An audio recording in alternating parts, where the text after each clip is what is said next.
A família, o pai deve entregar o legado ao filho, a família de conhecer a Deus para que eles invoquem o seu nome. Se o pai ainda não conhece o Cristo e a mãe já é cristã, a mãe deve entregar esse legado. Amém. Cada pastor deve entregar um legado do ministério ao futuro pastor. Cada líder deve entregar um legado ao futuro líder. Cada missionário deve entregar um legado ao próximo missionário. E cada igreja em cada geração deve entregar um legado de conquistar as nações para que o Deus de Abraão, Isaac e Jacó seja revelado e essa geração tenha sede de invocar o nome de Deus. Amém. Diga assim, e no final bote seu nome. Ele é o Deus de Abraão, Deus de Isaac, Deus de Jacó e o Deus de Abraão. Uau!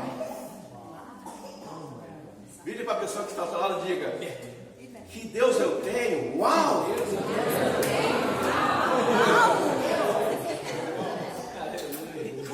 Sabemos que de Adão a Noé houve uma falha. E nós vamos ver isso, irmãos. A Bíblia até a vírgula fala. Vocês sabem disso, né?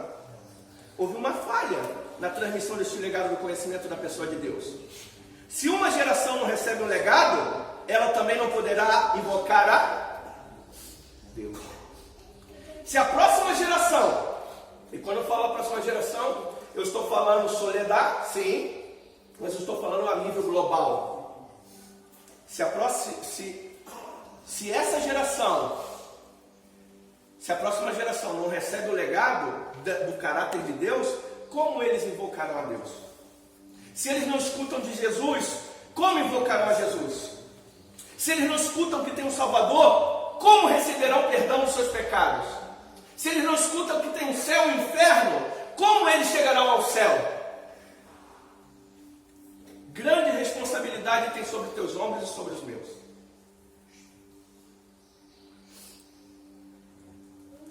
Mas Deus sempre guarda um remanescente para cumprir os propósitos dele.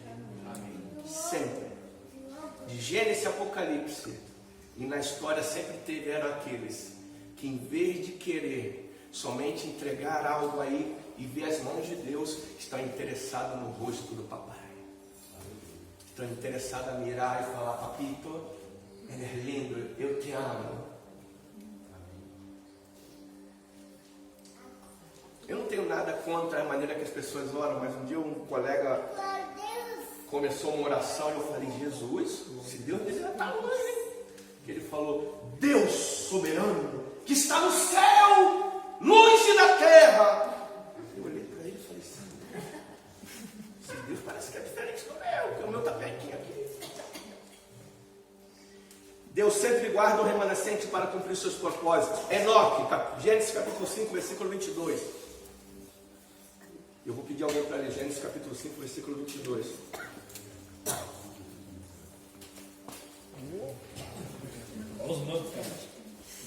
Gênesis capítulo 5, versículo 22. Andou Enoque com Deus, depois que gerou a Matusalém 300 anos e gerou filhos e filhas. Qual é a palavra-chave aí? Gerou. Andou. Andou Enoque com? Por que o texto não diz que Deus andou com Enoque? Diz que Enoque andou com Deus. Agora leia Gênesis capítulo 6, versículo 9. Mira que tremendo, irmãos. Gênesis capítulo 6, versículo 9. Essas são as gerações de Noé. Era homem justo e perfeito em suas gerações e andava com Deus. Qual é a palavra-chave? Andava com Deus. Uau! Eu quero andar com Deus. Eu quero que Deus olhe para mim e diga: Glaucio, olha, eu estou de acordo com o pastor Alberinho. Está gatão hoje. Eu quero que Deus olhe para a minha vida e diz: olha, eu posso contar contigo. Sabe, Glaucio, você às vezes é meio doido, mas eu posso contar contigo. Eu posso sentar do teu lado porque eu sei que você está andando comigo. Você precisa definir Que tipo de relacionamento você tem com Deus e que tipo de relacionamento você quer ter com Ele. A maioria dos cristãos não separa tempo para Deus durante a semana. 90%, pelo menos na América Latina. A maioria dos cristãos, já vi crente, diácono, obreiro, está lá com a Bíblia empoeirada. E quando você chega, já escutei de crente. Não, pastor, aqui tem o Salmo 21, isso é para trazer bênção para casa. Nossa, isso é um amuleto? Não, porque aqui a gente deixa aberto. Né? Não chama azar, né? Palavra-chave: andou com Deus. As gerações pós-diluviana, Deus estabeleceu um pacto com Noé e sua descendência. Você pode depois ler em Gênesis capítulo 9, versículo 9. Se você que está tomando nota aí, Gênesis capítulo 9, versículo 9. Das gerações pós-diluviana, Deus estabeleceu um pacto com Noé e sua descendência. Porém, as gerações se perderam novamente, porque não foi entregue um legado. Se você ler de Gênesis até Noé, você vê Deus tentando corrigir esse plano. Não porque Deus não seja perfeito, Deus é perfeito. Mas alguns planos de Deus estão condicionados à obediência ou à desobediência do homem, do povo, da igreja. Irmãos, o plano de Deus se cumprirá.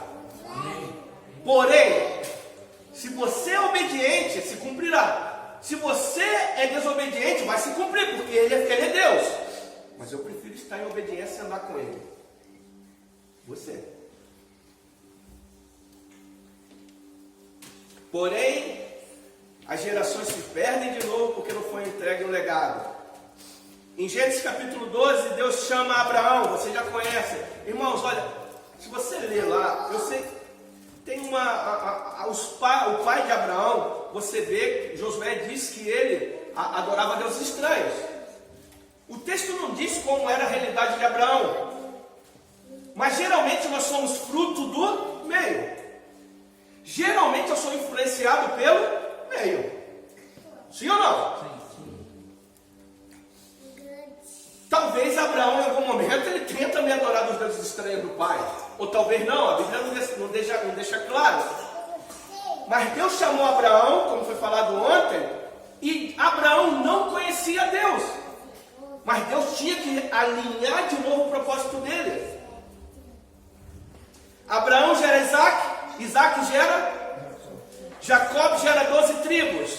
O propósito de Deus sempre foi se revelar nações. E cada geração, desde Adão a Eva, quando de Jacó nasce 12 tribos, e as 12 tribos, chamadas 12 tribos de Israel, vocês sabem que missões no Antigo Testamento, Israel deveria funcionar como, assim se diz em português, um luzeiro? Um luzeiro. A teologia bíblica de missões no Antigo Testamento significa que a nação de Israel, as 12 tribos, deveriam ser luz para que todas as nações ao redor deles viessem até o Deus de Israel, até o Deus de Abraão, Isaac e Jacó. Mas o povo de Israel, como falamos em espanhol, o povo cabeção, nunca entendeu o propósito de Deus e sofreu muito por causa disso. O povo de Israel se levantava, Deus dava vitória, depois voltava para o pecado. O povo de Israel pedia perdão, Deus perdoava, eles se levantavam, depois voltavam para o pecado. O povo de Israel foi um povo cabeção. Eles não entenderam o propósito de Deus. Desculpa aqui a palavra. Cabeção, cabeçudo, não sei. Cabeça dura. Israel deveria servir como luz para as nações, para que as gerações de cada nação ao teu redor recebessem um legado do conhecimento de Deus e provocasse sede. Abra, por favor, Salmos capítulo 22, versículo 27 e 28. E nós estamos falando sobre o legado da grande comissão. E você lá no final vai entender que se você for desobediente, Salmos capítulo 22, versículo 27 ao 28. Todos os confins da terra se lembrarão e se converterão ao Senhor, E todas as famílias das nações se prostrarão diante dele, porque o reino é do Senhor e é ele quem governa as nações. Ele governa o quê? As nações. Então significa que Israel deveria ser luz para as nações. Deveria ser como viu o vagalume. Vagalume se diz? Não, não é o vagalume que... É o vagalume que busca luz, não é? Quando tem uma luz acesa, fica aquele... Não, tem outro tipo de bichinho. Quando a luz está acesa, fica... Mariposa que se Não, falaram o nome? Lá no Rio tem, quando faz muito calor, é mariposa que fica em volta. Israel deveria assim, a luz de Deus brilhar em Israel, para que as nações vissem e buscassem.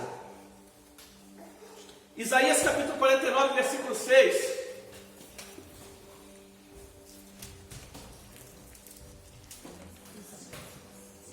Vocês perceberam, olha aqui para mim antes de ler. Vocês perceberam que Deus sempre fala em nações, em mundo. Deus nunca está falando somente de maneira local, porque o propósito dele são as nações. Vou pedir pastor Beri. Não, a missionária dali, a esposa do...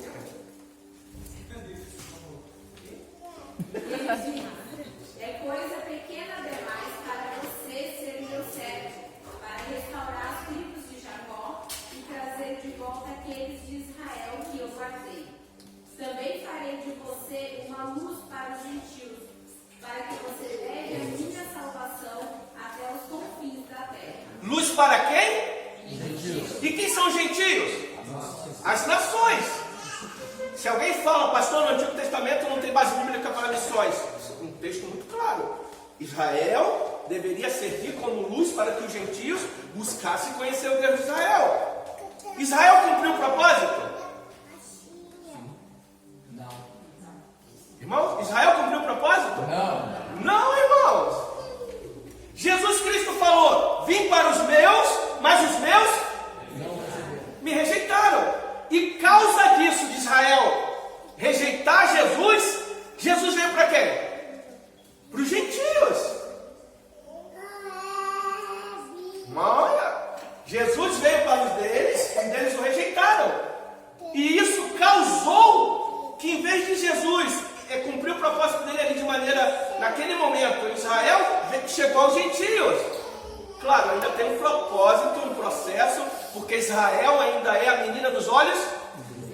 Irmãos, você queira ou não, Israel segue sendo a menina dos olhos de Deus. Você queira ou não, Deus ainda tem um propósito para cumprir com Israel. E deixe-me abrir um parênteses aqui. Israel, que não aceita Jesus como Senhor e Salvador, quando se cumprir o propósito escatológico, chegará um momento que eles vão ter que se dobrar e reconhecer que o Jesus que morreu naquela cruz e ressuscitou era o Messias, é o Messias Salvador da humanidade. Amém. É um propósito.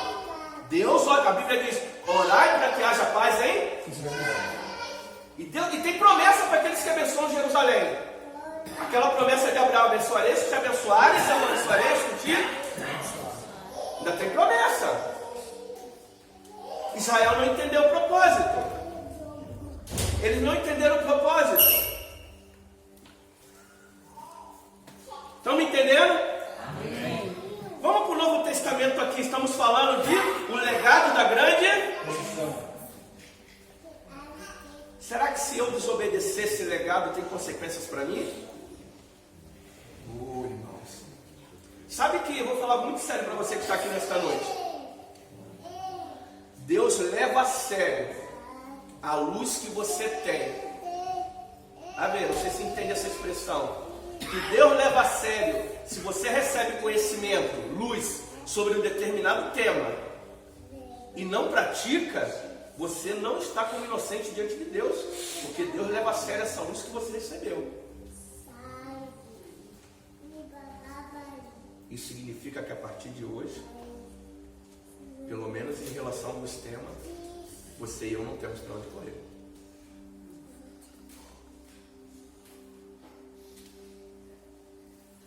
Vire para a pessoa que está do lado e diga assim: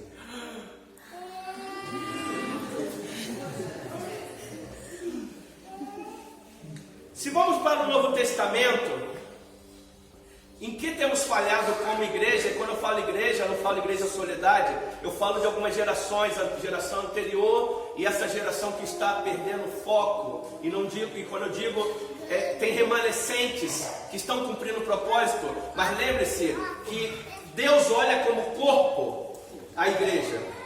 Vocês sabem que Deus não olha a igreja local do Nazareno, a igreja local, Deus olha a igreja como corpo. Ali está as pernas e as mãos de Cristo. Ali está. E Deus olha aqueles que estão cobertos com o sangue do Cordeiro para cumprir um propósito. Você sabe que a Europa foi palco de vários avivamentos. Quantos sabem disso? Europa, em determinado tempo, enviou missionários para a África e para diferentes partes da América do Sul. Quando a Europa estava em chamas, quando a Europa tinha os melhores teólogos da época, quando a Europa estava viva com o Espírito Santo, quando a Europa queria completar a tarefa da grande comissão. Mas o que aconteceu com a Europa? Eles esqueceram que se não transmite um legado, a próxima geração não tem a qual Deus invocar. Se ele não transmite um legado, a próxima geração não sabe a que Deus invocar. E se a próxima geração não conhece, não invoca a Deus, a geração consecutiva seguinte também não conhecerá. Então o que acontece? Se não tem quem invoque, Deus não se revela.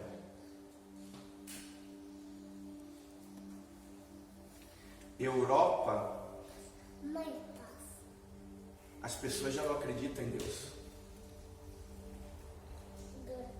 Agora, interessante, a Europa enviou centenas de missionários pelo mundo. E quando nós falamos de evangelizar os povos não alcançados, escutamos coisas do tipo: pastor, primeiro nós vamos evangelizar todo aqui.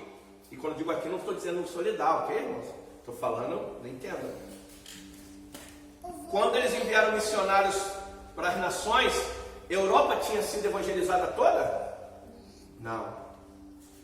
Tinha muito trabalho na Europa, porém eles entenderam o propósito do legado da grande comissão.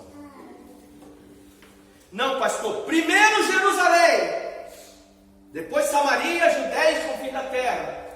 Abre essa Bíblia aí rapidamente, lê esse texto e vê se está escrito isso. Atos capítulo 1, versículo 8. Quem gosta de Bíblia aqui? Atos capítulo 1, versículo 8.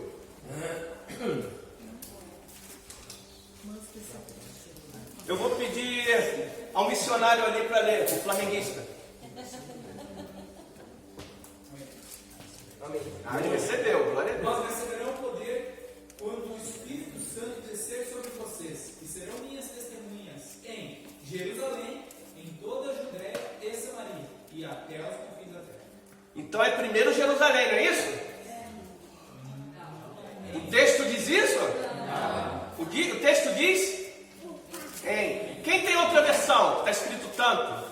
Mas recebereis poder ao descer sobre vós o Espírito Santo, e ser-me-eis testemunhas, tanto em Jerusalém, como em toda a Judéia e Samaria, e até aos confins da terra. Então a palavra entanto, aqui tem professores que eu sei, tem ideia de quê?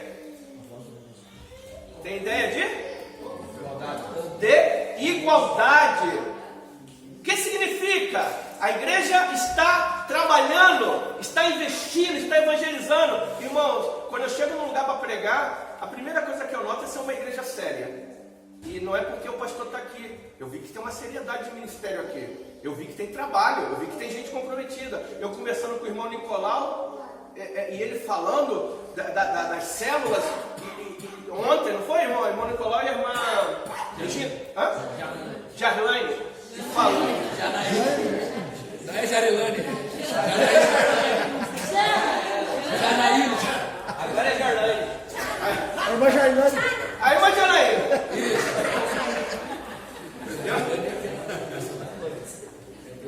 O que acontece? Enquanto essa igreja está trabalhando, eu conversei com o pastor, que eu apresentei o projeto que depois eu vou falar para vocês. E em nenhum momento ele colocou para mim assim, não, pastor, porque nosso primeiro tempo. Não, ele falou, pastor, a gente está trabalhando aqui, a gente está fazendo isso, e também vamos nos envolver assim, porque a gente quer alcançar os povos não alcançados.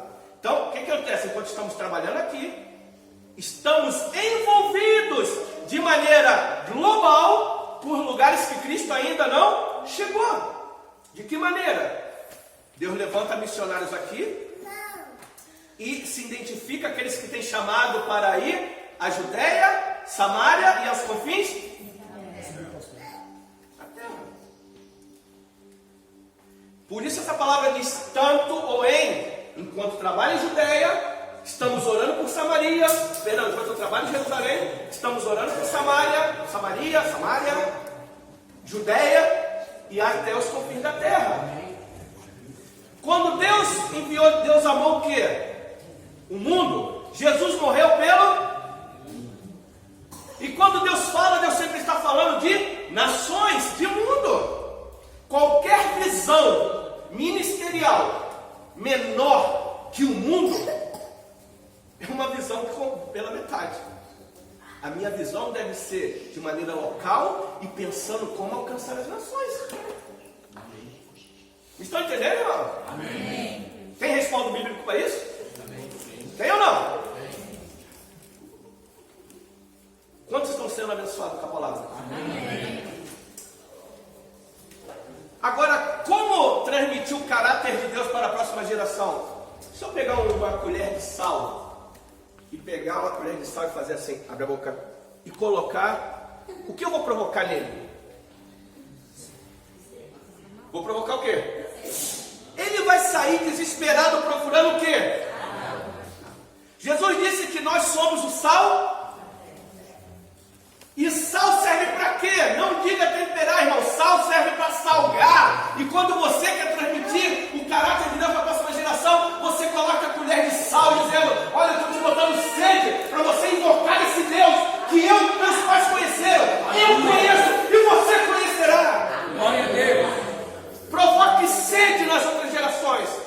Provoque sede. As pessoas querem conhecer a Deus, mas você precisa transmitir o caráter de Deus para que elas queiram invocar a Deus.